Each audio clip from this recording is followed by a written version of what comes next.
रुद्र संहिता चतुर्थ कुमारखंड। देवताओं द्वारा स्कंद का शिव पार्वती के पास लाया जाना, उनका लाड़ प्यार देवों के मांगने पर शिव जी का उन्हें तारक वध के लिए स्वामी कार्तिक को देना, कुमार की अध्यक्षता में देवसेना का प्रस्थान, महिसागर संगम पर तारकासुर का आना और दोनों सेनाओं में मुठभेड़, वीरभद्र का तारक के साथ घोर संग्राम, पुनः श्री हरि और तारक में भयानक युद्ध। वंदे वंदन तुष्ट मानस मति प्रेम प्रियम प्रेमदम पूर्ण पूर्णक्रम प्रपूर्ण निखिलेश्व यैकवाशम शिवम सत्यम सत्यमयम त्रिसत्य विभम सत्य प्रियम सत्यदम विष्णु ब्रह्मणुतम स्वीक्य कृपयोपाताकृति शंकरम।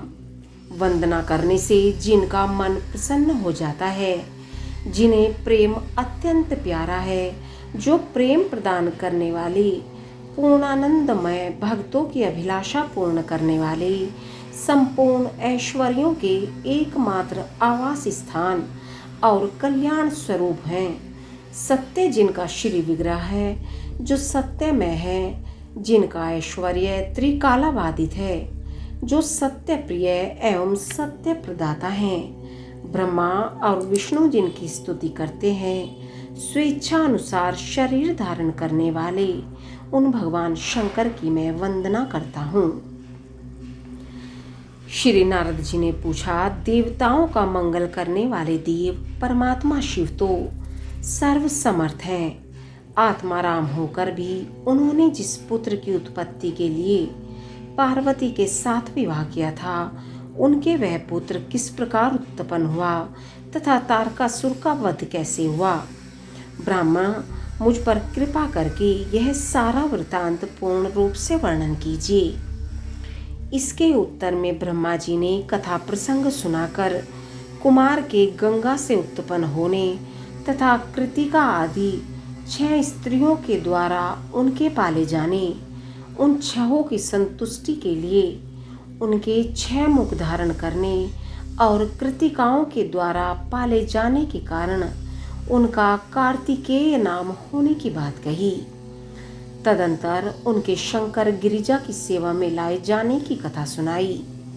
फिर ब्रह्मा जी ने कहा, भगवान शंकर ने कुमार को गोद में बैठाकर अत्यंत स्नेह किया।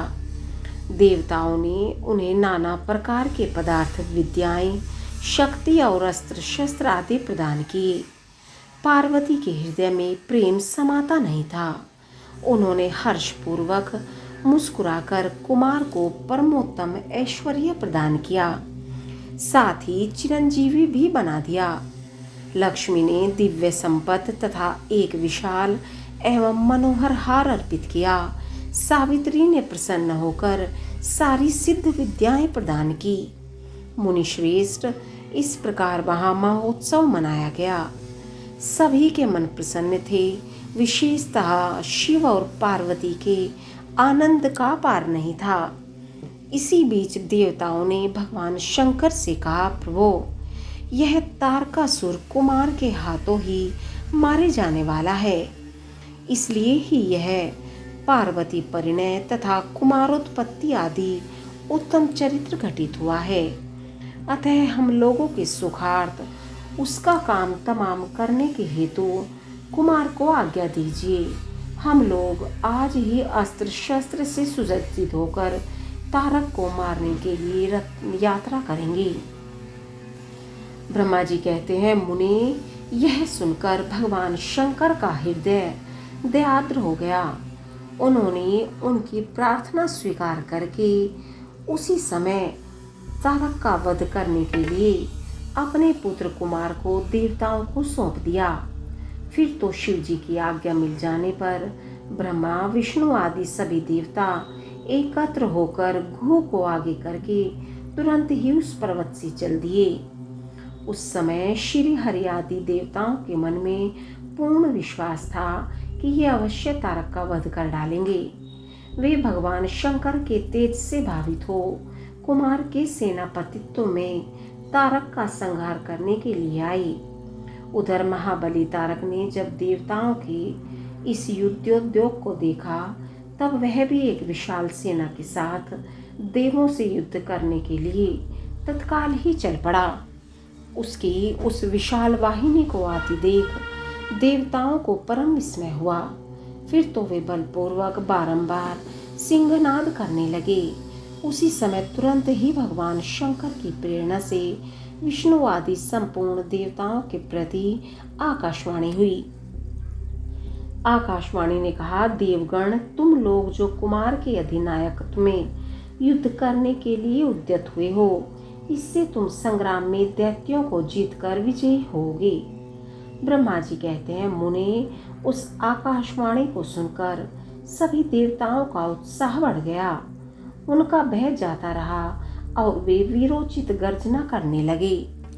उनकी युद्ध कामना बलवती हो उठी और वे सब के सब कुमार को अग्रणी बनाकर बड़ी उतावली के साथ महिसागर संगम को गए।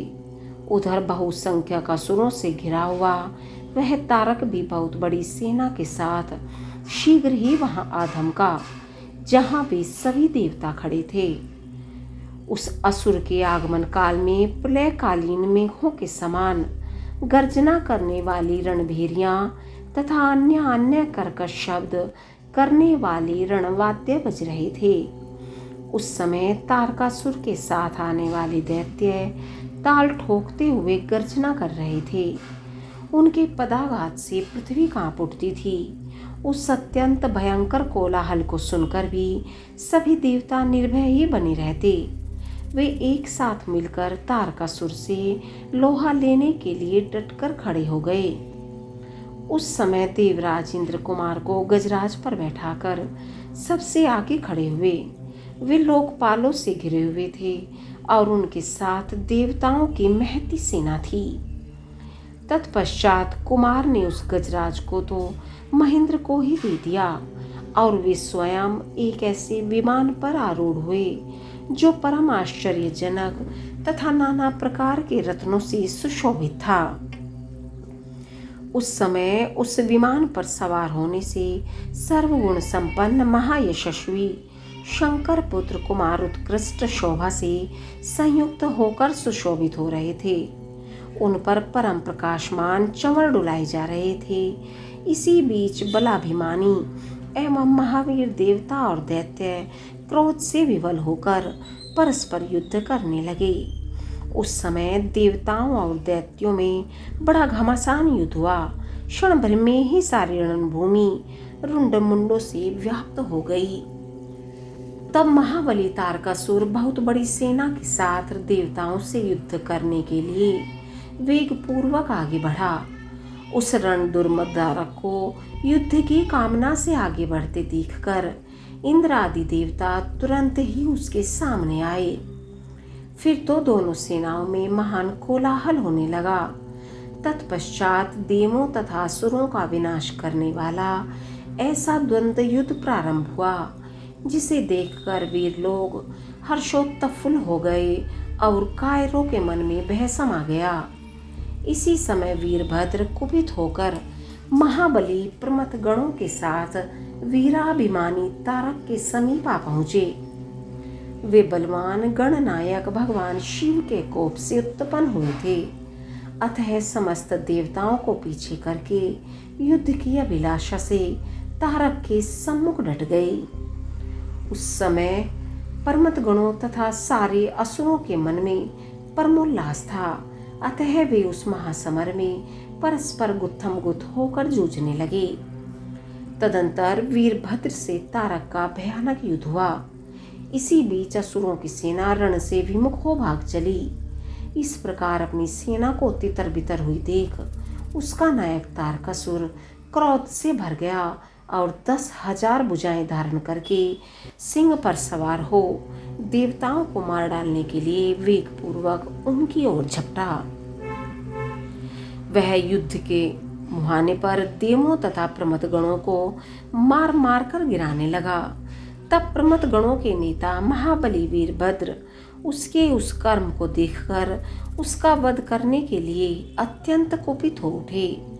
फिर तो उन्होंने भगवान शिव के चरण कमल का ध्यान करके एक ऐसा श्रेष्ठ त्रिशूल हाथ में लिया जिसके तेज से सारी दिशाएं और आकाश प्रकाशित हो उठे। इसी अवसर पर महान कौतुक प्रदर्शन करने वाले स्वामी कार्तिक ने तुरंत ही वीर भाव द्वारा कहलाकर उस युद्ध को रोक दिया। तब स्वामी की आज्ञा से वीरभद्र उस युद्ध से हट गए। यह देखकर असुर सेनापति महावीर तारक कुपित हो उठा। वह युद्ध कुशल तथा नाना प्रकार के अस्त्रों का जानकार था, अतः देवताओं को ललकार ललकार कर उन पर बाणों की वृष्टि करने लगा। उस समय बलवानों में श्रेष्ठ असुरराज तारक ने ऐसा महान कर्म किया कि सारे देवता मिलकर भी उसका सामना न कर सके। उन भयभीत देवताओं को यूं पिटते हुए देखकर भगवान अच्युत को क्रोध हो आया और वे शीघ्र ही युद्ध करने के लिए तैयार हो गए। उन भगवान श्री हरि ने अपने आयुध सुदर्शन चक्र और शंख धनुष को लेकर युद्ध स्थल में महादैत्य तारक पर आक्रमण किया। मुने तदंतर सबके देखते देखते श्री हरि और तारकासुर में अत्यंत भयंकर एवं रोमांचकारी महायुद्ध छिड़ गया। इसी बीच अच्युत ने कुपित होकर महान सिंहनाद किया और धधकती हुई ज्वालाओं के से प्रकाश वाले अपने चक्र को उठाया। फिर तो श्री हरि ने उसी चक्र से दैत्यराज तारक पर प्रहार किया।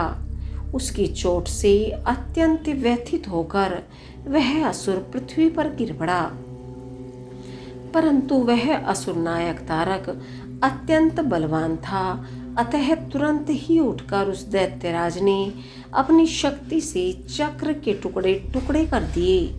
मुने भगवान विष्णु और तारकासुर दोनों बलवान थे और दोनों में अगाध बल था, अतः युद्ध स्थल में वे परस्पर जूझने लगे।